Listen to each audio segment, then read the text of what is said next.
As you can see, it's up and running. It took me about half an hour to get everything together up here. I took my time because I'm doing some other things at the same time. But I have a lot of comments and thoughts and tips about the Anycubic Ace Pro, which is what this is, and Anycubic 3 version 2, which is what this is.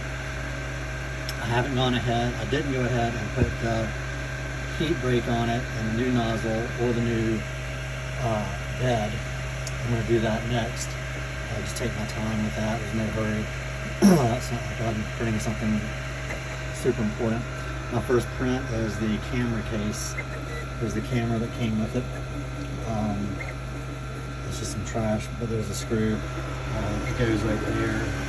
And I'll probably, from what I hear, I'm going to have to either design and build or print out somehow an extension, or possibly one that goes up here to shoot it from a different angle than it does. It's not very good from what I hear, from what I see for time lapses. It's good to keep an eye on your printer with Octoprint or however you want to do it, but for where it's located on the printer, on the gantry there, it's not ideal for everything. It's good for what it's supposed to do, but a lot of people want more than that. Okay, enough about the camera. I'm printing with basic. With the settings that came on this thing, you can see I still have the USB plugged into it, so I'm printing a camera case that came from that, and it's printing some huge runs on there for the washers and stuff like that. It's really quiet. The print head is probably the quietest printer I've had, with the exception of the fans in the print head. I'm changing the one to a 5150, I think it's called. It's a big turbo fan that will cool that thing off great. I'm afraid that it might just produce more noise. The fan noise, I've been thinking about it while I was sitting here waiting for this print to fire up. That's another thing. It took about 5 minutes from when I hit print this thing to actually starting to print. It went through level tests, it went through heating up and cooling down, and it spit out these 4 blobs before it ever did anything for some reason. And this is the first one that came out, which had white filament in it. So I guess they did some testing at the factory, quality control, and that's what came out. That's going to be a lot of wasted filament just to print this little camera, and you think that's probably a foot worth of filament right there. At least there's probably 3 inches each, and there's 4, so that's 12 inches. Anyway, some other things. I'm gonna wait to take this thing off until. I always love doing that. There's plenty of it when you get this thing to do that with. Anyway, the fans are kind of loud. The bed and the printing itself is not. You might hear that zzz, zzz, zzz, zzz, zzz. I mean, that's really not that bad. The fans are what you hear the most. It's kind of some, I wouldn't say whining sound because it's not that annoying, but it's just, you can hear it. It's a white noise. It'll probably be good for sleeping too. The way that this thing came, it's really solid. If you look at the frame of it right there, that thing is solid as a rock, and the print head is solid as a rock too. I didn't have to do any adjustments when I got this thing. The way these used to be, and even on that mini, the Crucial Mini that I had, it's just one arm. It's not a line on both sides. It would just go up and down on one side, which is pretty stable, but it's still nothing like this. And this all came assembled. I didn't have to do it, so it took me no time. I just took a couple of screws. It was really easy. The engineers are really on the ball with this. The design, I do have some problems with it. The biggest one is that everything plugs in the front. Other people have complained about that too. The power for this plugs in on the side on this, which is a good call, because you don't get that much cable, and with it running to where I have it running, it's a good idea to have it on the side, not the back. And I just hate seeing this stuff coming out of the front. I don't know why they did that. You know, I know they didn't have to. I have to think it might be a cost reason. I'd have to reconfigure everything inside of it to do that, I guess. I don't know. But it looks terrible, and I just don't like it. It's not a clean look. And they've done so much to this thing to give it a clean look. Everything from the insignia to the way that it's designed, to the little 3 down there, and even how flat it is. You know, when I used to get these 3D printers, and you'd have knobs you'd have to turn to adjust the bed yourself. You don't have to do that anymore. And these they remind me of turntables almost, how flat they've gotten. It's really, it doesn't take up much space and didn't weigh that much. I was laughing because I watched a video of a girl doing an unboxing video, and she had trouble getting this thing out of the box, and I was like, oh my gosh, it's really not heavy. I got to do it with one hand, so I don't know what the problem was, so don't worry about that.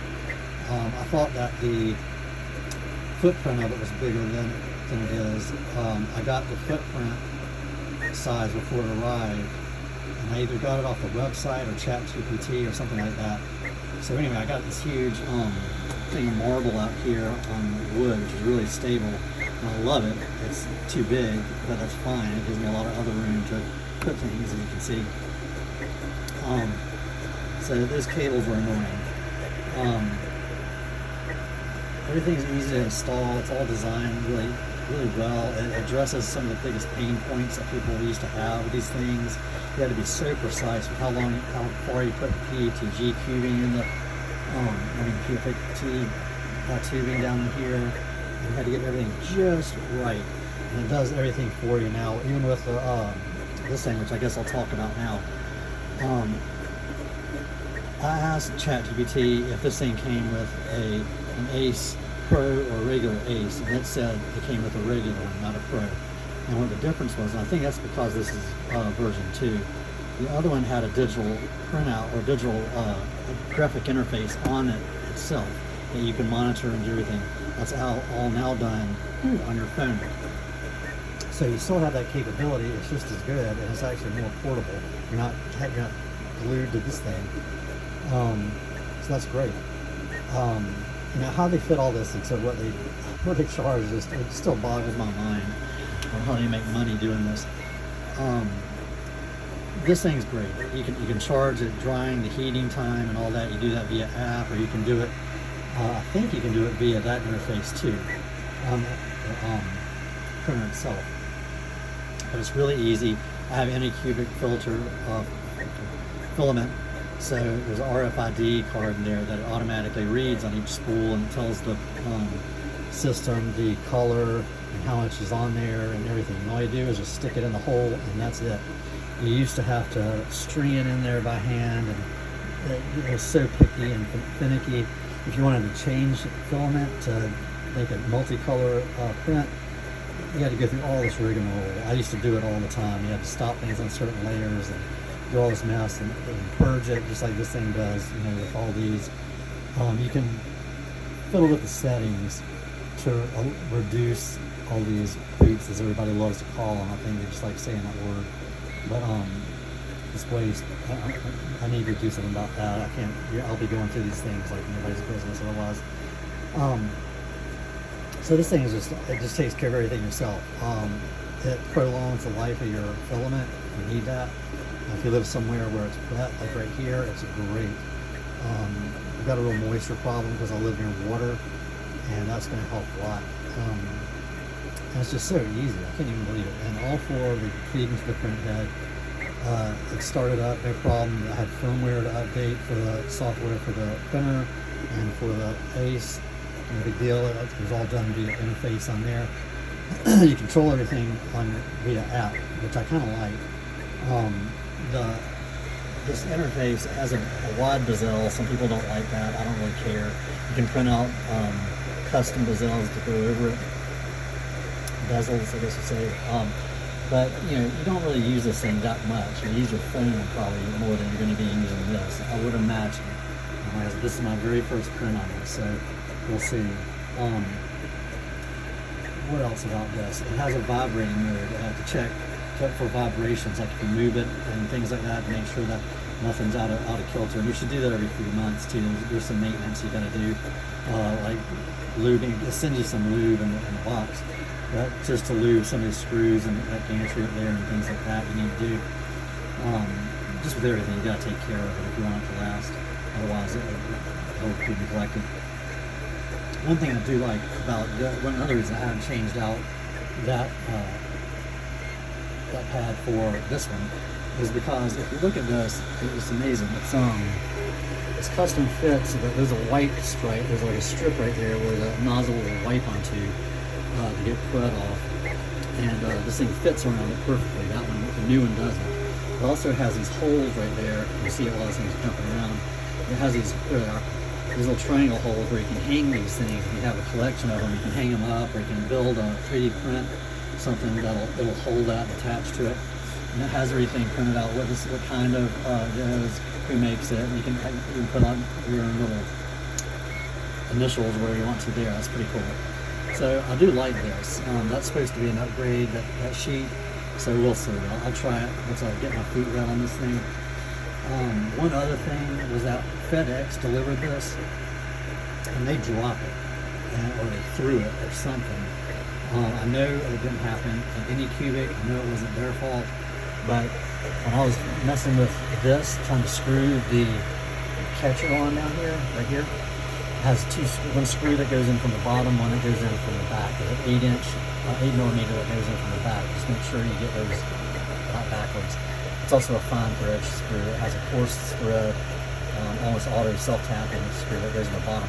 But anyway, this thing obviously hit the ground or hit something because it's chipped, like the plastic is chipped there. I'll try to get a shot at it. You can kind of see it down there where it's chipped. What it did was it jammed everything up into this. So the screw hole and everything that needs to be aligned for that to go into on this is not aligned. So I had to use one of the hex wrenches and put it in there and push this thing in and then put the screw in and then screw it in. It was a mess. I was afraid I was going to have to return this thing after waiting over a week to get it and all this mess and packing all this back up, sending it back to Anycubic, whatever. They're so amazing with their service. Well, they probably would have done, I would imagine, to send me a new Z-axis right there and just walk me through replacing it. That tends to be what they do, is just send you new parts and they'll walk you through how to replace it. They have a lot of great videos on how to do that online too. A lot of good instructional videos for how to do everything. So that's good. But FedEx did that. They don't care what's on it. It says 3D printer on the box, which is right there, and they just treat it like a football. But what I was saying is it'll check for vibrations, and when it does that, that print head starts vibrating and making a noise like it's getting ready to just croak. I mean, I've never heard anything like it. And if you weren't aware that